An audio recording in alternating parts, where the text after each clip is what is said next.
Hi guys, welcome to the second lap guide for the MRC Ginetta Academy. This is going to be featuring Nurburgring.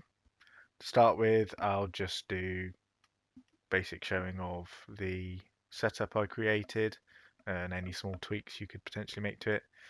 Then I'll do the lap guide more in detail, slow corner by corner, and then I will show a couple of the laps of the car in various different views for you to get an appreciation of what the car's doing. Okay, first up is the vehicle setup I created. It was just made off of the base aggressive setup with a few small changes, just to make it have a bit of better balance, a bit more friendly over curbs, I feel. So hopefully this works well for everyone. The only thing I think I changed in tyres was the tyre pressures. We can use that as a starting point. It should be approximately okay for the racing, but we might have to adjust them slightly. Electronics, I kept it the same as base aggressive. Similar to Monza, if you want to up traction control to 3 and ABS to 4 in order to get a bit more vehicle control, you can. The vehicle does like to start stepping the rear out when you get into that last 10-20% of throttle. So the traction control going up to 3 could help you if you're just starting to struggle with that. Mechanical grip, I reduce the brake bias, bring it more rearward. It just helps the stopping distance a little bit and stops the front from washing out on the brakes. Steer ratio down to 15, personal preference, and then the preload on the differential, I wound that all the way off. What that does is help limit the on power oversteer. Which the setup was suffering from a tiny bit. On to dampers. I think I just changed the rear bump and rear rebound, just to help the weight move back more quickly when getting on the power again to stop the power on oversteer. Then the brake ducts 2 and 3 just seemed like the best compromise with the fundamental temperatures. We just need to keep an eye on that when in the actual race settings. Rear wing, I stepped it up to 2 to just give a bit better balance at higher speed because I increased the rear ride height by a couple of clicks to help the car rotate and be a bit more keen mid corner. By moving up the rear is what prompted it to have a little bit more oversteer on exit sometimes, which is why I made the other changes back through the setup. Struggling a little bit with too much oversteer, same as discussed with Monza, can reduce the rear ride height slightly and or increase the front ride height slightly just to play with the fundamental balance, but I'll be happy to answer any questions to do with that. Okay, now on to the more in-depth lap guide. I'll just go through each individual corner slowly, picking out particular points of note. Okay, let's get started. Moving up into the first corner, we're looking for the 100-meter board on the left. Braking a bit before that. It'll vary depending on track grip, but use the 100-meter board as your reference, braking just before it. We're going to try and make sure to keep the car in a straight line as we hit the brakes and not start turning into the corner too early. If we start turning into the corner too early, we're just going to tighten up the apex of the corner. So quite a late turn in, rolling off the brakes as we do, with the idea to come off the brakes as we drop down into the middle of the corner. Once we go through the dip on the middle of the corner, smoothly on the throttle, you'll notice the front end grip as it drops down. Once it's dropped down the apex, and the track comes back to you, you'll pick the front grip and it will turn quite sharply. At the same time as it's doing that, you bring it on the throttle, and because the front end's got so much grip, you'll need to just start winding off the steering as you do at the same time. On to T2, get back over to the right hand side of the track. We're going to keep it in second gear, not go up to third. If we go up to third, we'll just have to go back down to second again so quickly. So I just tend to keep it in second for this. general turning point is using the slip road on the right as reference. Just before we get into that, we're turning into the corner. Aiming to get into the curb and just clip the curb. We don't want to ride it too much because there's not that much grip there. As the crane in the middle of the windscreen comes into view to the left, we can start hovering on the throttle.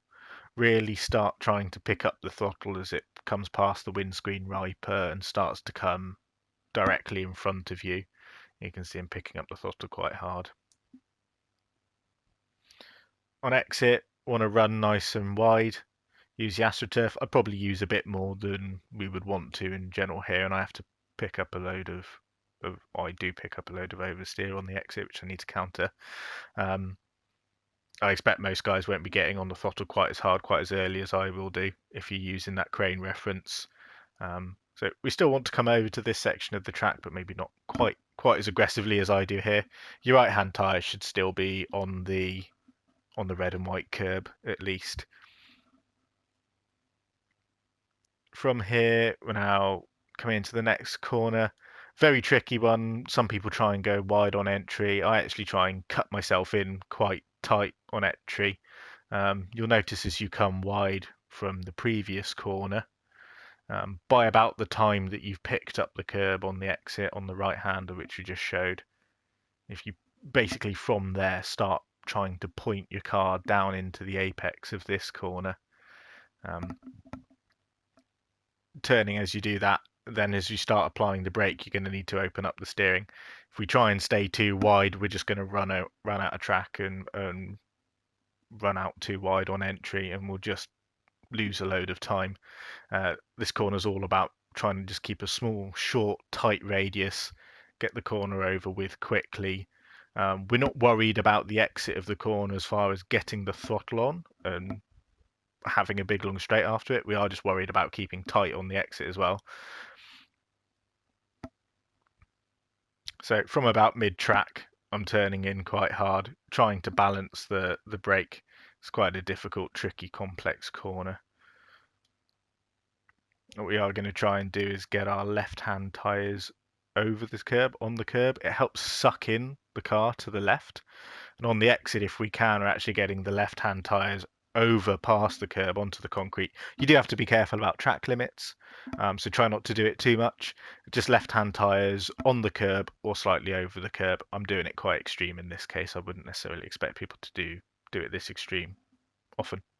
But on exit, we're trying to keep the car nice and tight left, bringing it straight as we're getting on the throttle. Just pick up a little bit of speed, nice on the left, before we're then looking the right. This right is now incredibly important because it follows on to a long straight. Same as Monza, we're going to go over the curbing quite aggressively on the apex because it's such a large amount of curb. We can cut so much track and straighten out the corner so much.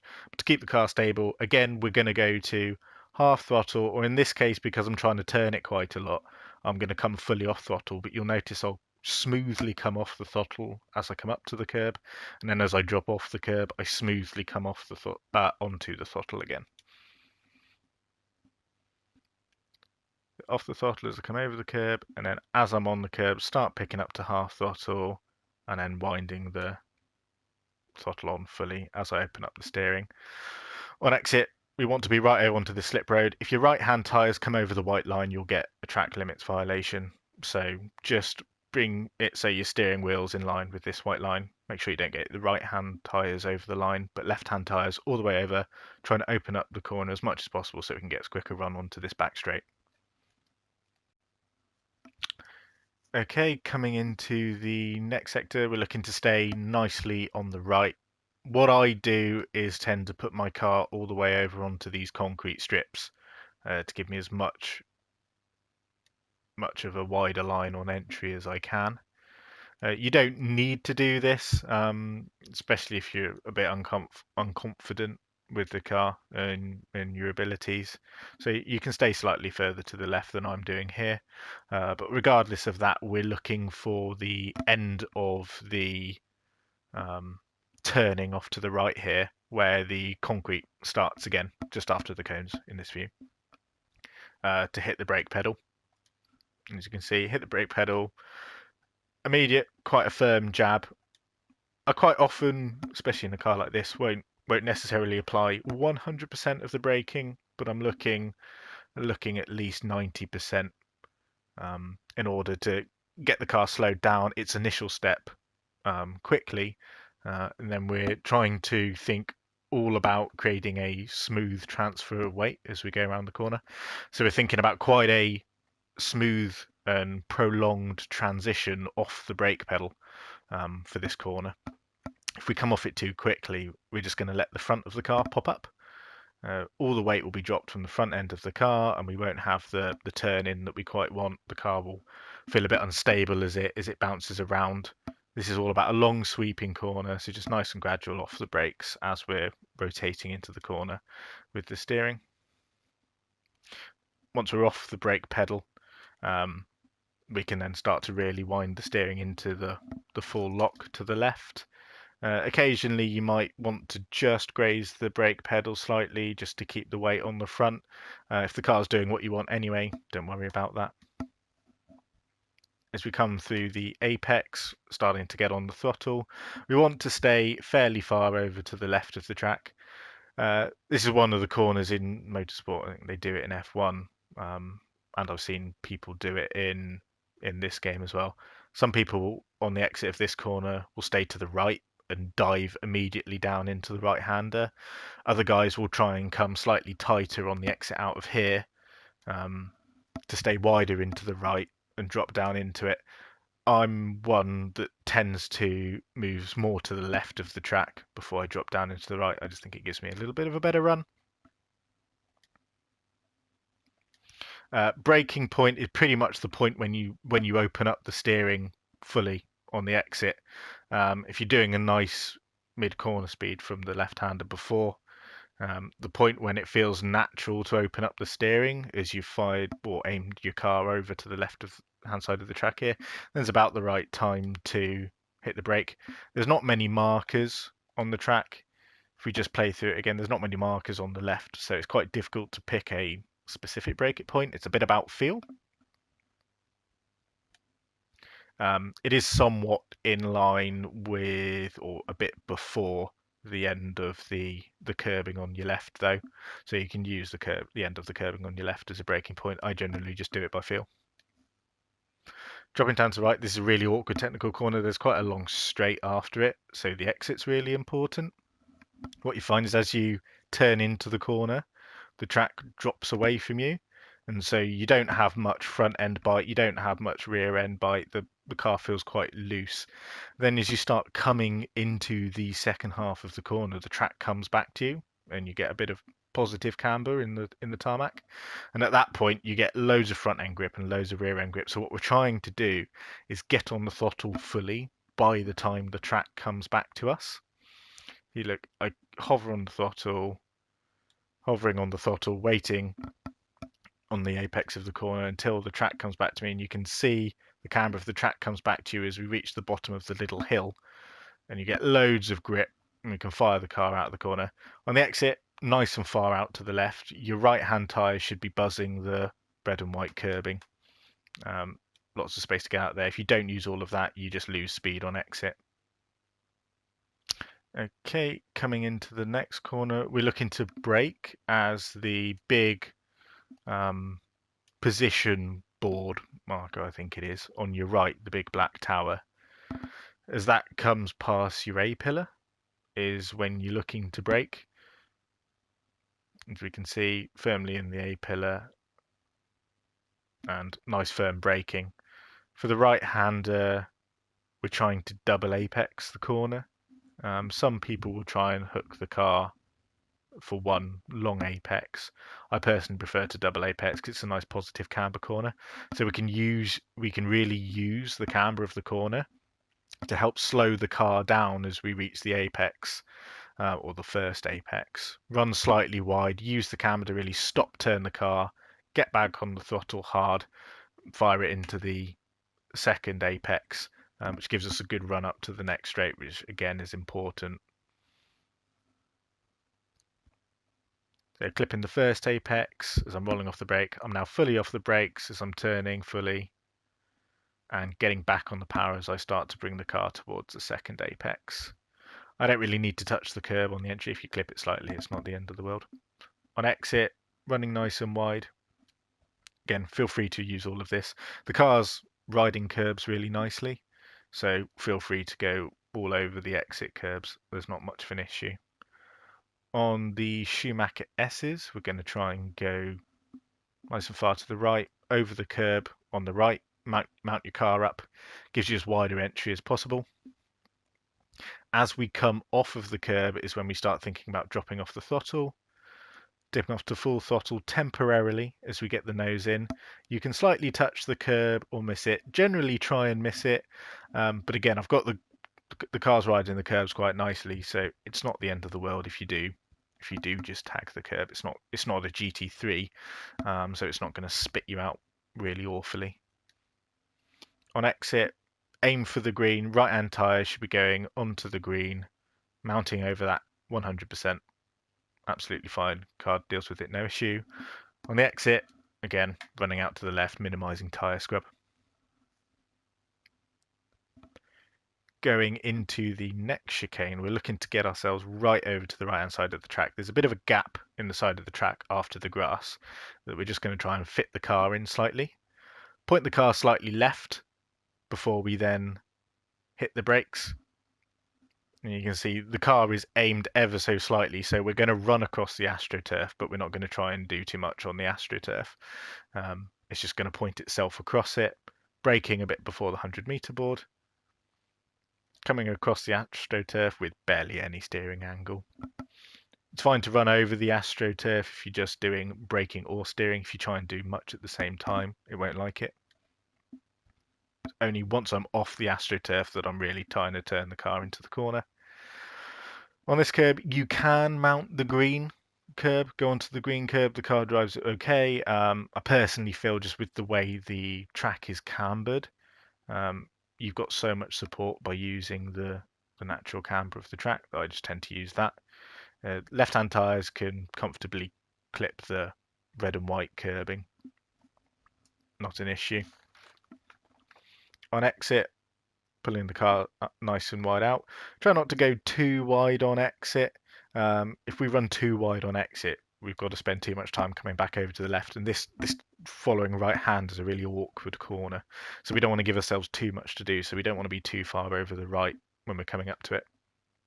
This is one of these perfect example corners where if you brake too hard and too sharp, you will put way too much weight on the front as the track starts to fall away from you at the same time that you're trying to turn in, and it will just cause you to have all sorts of problems with oversteer, snap oversteer. It's a really awkward corner to get your head round. So what I tend to do is just keep the car in third. If we run to second, we'll make the rear end unstable. So keep the car in third, and we're only going to do the 70% braking, 60-70% braking. We're just trying to scrub off some speed without trying to do into too much of a braking phase. You can see the maximum I ever reach. We'll watch that again. The maximum I ever reach on the brake pedal is 70 or 80% here. Again, difficult to have a particular braking reference. It's more about feel. But either way, there is no large braking zone. So a particular point of braking isn't as important in other corners. What's important is keeping the platform of the car steady, only braking a little bit. As we get the car into the apex, we can clip the curb, but you don't want to hit it too much. As we're going into the curb, we want to be getting onto full throttle and running the car back over to the left. Okay, coming into the last chicane, really tricky. It's easier in the GT4s than it is in the GT3s. In the GT3s, if you hit the curbs, you're going one-way trip to the barrier. And the GT4s, you've got a bit more flexibility. What I found from just doing the practice rounds, best way to get through it fairly consistently. It's not the quickest way, but it's fairly consistent. Braking just after the 100. Coming off the brakes at the 50, or started to come off the brakes at the 50. Then as we turn in, we just go to about half throttle. And all this does is helps balance the vehicle when it stops too much weight being on the front. If we've got too much weight on the front, as we start going over the curbs and going from left hand to right hand, moving the wheel around, moving the weight around, the car can quite easily become unsettled and it can get caught up and it'll jerk quite quickly one way or another, and you're just a bit of a passenger trying to ride through it quite quickly. So I found just a way to try and be consistent is to about half throttle it, playing between quarter, half throttle, maybe a little bit more at some points, and just keep the car nice steady platform.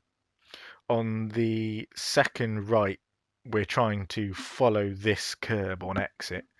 You can see in the front of your screen now. So we don't want our right-hand tyres to come off of this curb before the end of it. We're going to follow it round. This is what gives us the best exit. So from the entire point of the chicane, you're trying to get the car in a position so that it runs nicely out on this exit curb along it. The right-hand tyres follow nicely along the curb. Okay, last corner. Difficult to spot the braking zone. In this car, just using a reference for a patch of grass, patch of discoloured grass on the left. The last patch of discoloured grass that you can see just off of the lime green stripe in front of me, where it's slightly brown. About in line with that is where we're looking to brake. Short, hard application of the brake pedal before immediately trying to peel it off because we're starting to turn into the corner. Apex, we're looking to hit the apex at or just after the start of the barrier. And then from there, we're looking to get on the throttle hard, run the car nicely out to exit, over all the curbing, and down the start and finish straight.